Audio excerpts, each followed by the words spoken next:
5000ක් කල් බුද්ධ ශාසනය ගිය තැන ධාතුන් වහන්සේලාට වඳින අවසාන කෙනත් මැරුණට පස්සේ ධාතුන් වහන්සේලාගේ ඇසුරෙන් පින් කරගන්න අය නැහැ. අන්න එතකොට මුළු ලංකාවෙම තියෙන ධාතුන් වහන්සේලා මේ උතුම් ස්වර්ණමාලී සෑරජාන් වහන්සේගේ මුදුනට එනවා. ඉරිදීව. අබෑටයක් පමණ නමුත් තු ධාතුන් වහන්සේලා වඩිනවා. එහෙම වැඩලා මේ සෑරජානන් වහන්සේ දෙබෑ වෙලා ද්‍රෝණයක් ධාතුන් වහන්සේලා අහසට මතුවෙලා මුතු වැලක් වගේ අහසේ පේනවා. පෙනිලා මෙතන ඉඳලා නාගදීපිට එනවා. නාගදීප සෑයේ දෙබෑ වෙලා මැණික් පුටු අහසට මතුවෙනවා.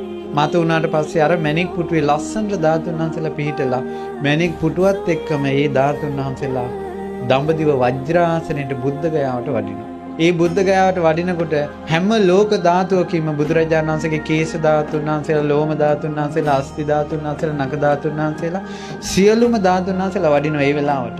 වැඩලා අහසේ බුදුරජාණන් වහන්සේගේ ලලාට ධාතුන් වහන්සේ පිහිටි තැන එතනම පිහිටනවා.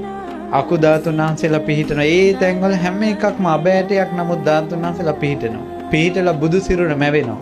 යමක මහ ප්‍රාතිහාර්ය පාලා මතුවන වජ්‍රාසනයේ මත බුදුරජාණන් වහන්සේගේ බුදු සිරුර දැවිලා යනවා. ඒකට කියනවා ධාතු පරිනිර්වාණ. දෙවිවරු හඬනවා, වැළපෙනවා. බුදුරජාණන් වහන්සේ පිරිනිවන් පානකොට ධාතුන් වහන්සේලා තිබ්බ නිසා, රහතන් වහන්සේලා හිටපු නිසා මිනිස්සු හිත හදාගත්තා. එදාන් පස්සේ තුන් ලෝකෙටම බුදු කෙනෙක්ගේ ධාතුන් වහන්සේලා නැහැ.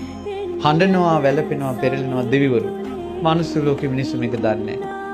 එදායින් පස්සේ මේක අපායක් වගේ මේ මනුස්ස ලෝකේ. මිනිස්සු එදායින් පස්සේ ප්‍රතිමා, බුද්ධ ප්‍රතිමා, බෝධීන් වහන්සේලා ස්තූප ඔක්කොම අතුරුදහන් වෙලා යනවා. නැති වෙලා යනවා. ආයෙ වඳින්න බෑ.